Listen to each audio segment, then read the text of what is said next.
Assalamualaikum warahmatullahi wabarakatuh dan selamat datang di perjalanan studi lapangan saya.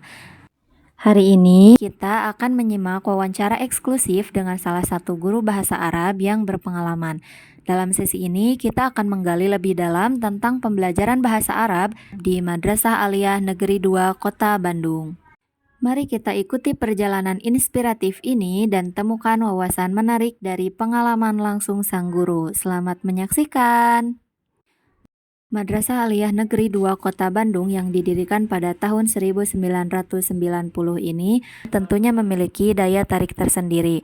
Selain karena visi misinya yang menjunjung tinggi akhlakul karimah dan kedisiplinan, sekolah ini juga memiliki fasilitas yang lengkap dan luas, lingkungan yang bersih, rapih dan nyaman, serta lokasinya yang strategis sehingga kita dapat dengan mudah mengakses letak keberadaan madrasah ini.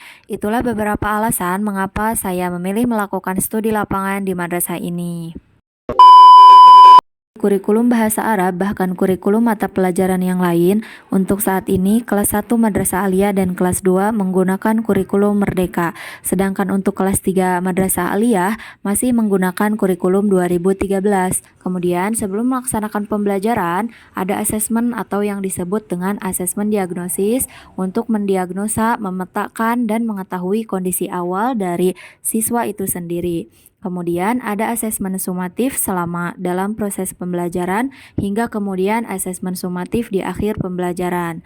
Di tengah-tengah proses pembelajaran juga terdapat P5 atau Proyek Penguatan Profil Pelajar Pancasila dan P2RA atau Profil Pelajar Rahmatan Lil Alamin. Kemudian untuk kelasnya juga bukan dengan sebutan kelas tapi fase, yaitu fase E dan fase F. Kemudian guru juga diberikan kemerdekaan untuk mengajar sesuai dengan kondisi dan kebutuhan siswanya di kelas juga terkait materi yang disampaikan. Itulah diantaranya implementasi kurikulum merdeka di madrasah ini. Mengenai keadaan guru bahasa Arab dalam mengajar, tentu saja guru akan dihadapkan dengan tantangan karena faktanya siswa yang belajar di sini itu heterogen. Ada yang sebelumnya dia dari MTS sehingga memiliki bekal dan dasar bahasa Arab, ada juga yang tidak dari MTS bahkan baru belajar sekarang ketika masuk madrasah ini. Ada yang belajar dengan basic pesantren dan ada juga yang tidak sama sekali dan kemudian digabung dalam satu kelas. Ini tentu menjadi tantangan tersendiri karena guru menyampaikan materi kurikulum yang sama. Namun dengan demikian, tantangan tersebut dapat dihadapi dengan misalnya memanfaatkan siswa yang lebih unggul, punya dasar, dan mahir untuk menjadi asisten bagi gurunya ketika dibentuk kelompok-kelompok belajar yang di dalamnya ada yang sudah bisa dan ada yang belum bisa.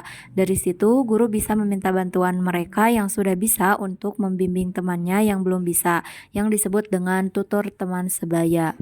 Sarana prasarana yang mendukung pembelajaran bahasa Arab di madrasah ini diantaranya terdapat proyektor yang standby di setiap kelasnya sehingga kita dapat menggunakan audio visual atau bisa juga menggunakan bahasa. Kemudian handphone siswa juga dapat digunakan untuk sarana pembelajaran, yaitu salah satunya pada WhatsApp grup setiap guru dengan siswanya sehingga ketika siswa memiliki kesulitan belajar mereka dapat berkomunikasi meskipun di luar jam pelajaran. Kemudian, internet ataupun YouTube juga dapat mereka gunakan bahkan dengan kemampuan teknologi siswa sehingga mampu mendapatkan sumber ilmu yang banyak bukan hanya dari guru di madrasah. Tujuan pembelajaran bahasa Arab tentunya jika untuk tujuan akademik mengikuti tujuan kurikulum dari Kementerian Agama. Jadi, walaupun kurikulum merdeka tetapi terdapat gambaran umum atau batasan-batasan materinya di madrasah ini yang mengacu kepada capaian pembelajaran pada kurikulum merdeka.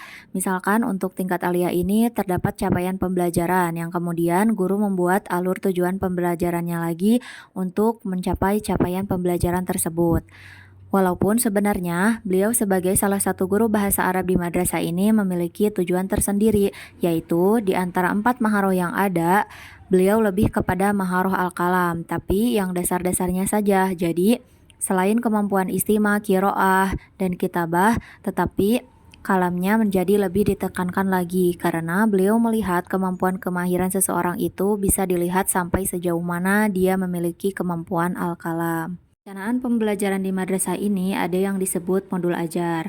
Di dalamnya juga terdapat fungsi RPP, jadi bagaimana guru menentukan batasan materi yang akan diajarkan, langkah-langkah pembelajarannya, asesmen yang akan dilakukan, referensi yang akan digunakan, dan sarana yang akan digunakan dalam pembelajaran satu submateri tertentu dalam pembelajaran di kelas itu. Pelajaran bahasa Arab di madrasah ini mengikuti implementasi kurikulum Merdeka yang mana mencakup adanya materi, metodologi, sarana prasarana, dan langkah-langkah pembelajarannya. Evaluasi pembelajaran bahasa Arab di madrasah ini diantaranya ada evaluasi harian yang berarti keseharian pertemuan dengan guru di kelas yang mana aspek yang dievaluasinya yaitu mengenai keempat maharoh bahasa Arab yaitu maharoh istima, maharoh kalam, maharoh kitabah, dan maharoh kiroah.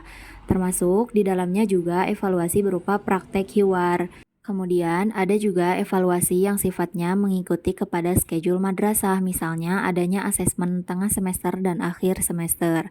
Jadi ada asesmen harian yang dimiliki oleh setiap individu guru dan ada juga asesmen yang mengikuti kepada schedule dari madrasah.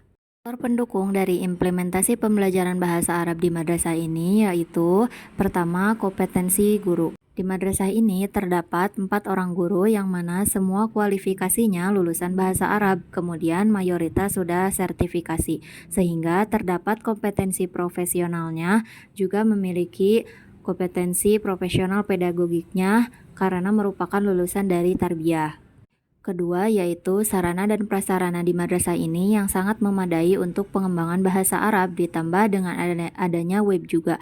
Ketiga, adanya kebijakan dari pimpinan bahwa guru diberikan kebebasan untuk lebih mengembangkan bahasa Arab di madrasah ini. Keempat, terlepas dari adanya hambatan bahwa siswanya yang heterogen, tetapi karena masuk kepada Gen Z yang ketika diarahkan untuk belajar mandiri dengan menggunakan teknologi, mereka sangat mahir, lincah, dan lihai, sehingga itu bagian dari faktor pendukung juga untuk pengembangan bahasa Arab. Hasil pembelajaran bahasa Arab di madrasah ini tentu secara kognitif sangat terlihat peningkatannya karena dengan adanya pembelajaran tersebut jadi dalam 1 tahun itu siswa sedikit demi sedikit menjadi faham mengenai ungkapan-ungkapan bahasa Arab, tabir bahasa Arab ataupun kosakata bahasa Arab. Sedangkan dari segi nilai bisa terlihat jelas bahwa siswa tidak mengalami penurunan pada nilainya melainkan selalu ada peningkatan. Saran beliau sebagai salah satu dari guru bahasa Arab di madrasah ini untuk kemajuan pembelajaran bahasa Arab yaitu setiap guru harus meningkatkan kemampuannya karena jika kita ingin mengharap kualitas siswa yang bagus maka bermula dari gurunya. Beliau juga lanjut berkata bahwa materi itu penting tapi ada yang lebih penting yaitu metode. Tapi ada juga yang lebih penting dari metode yaitu guru.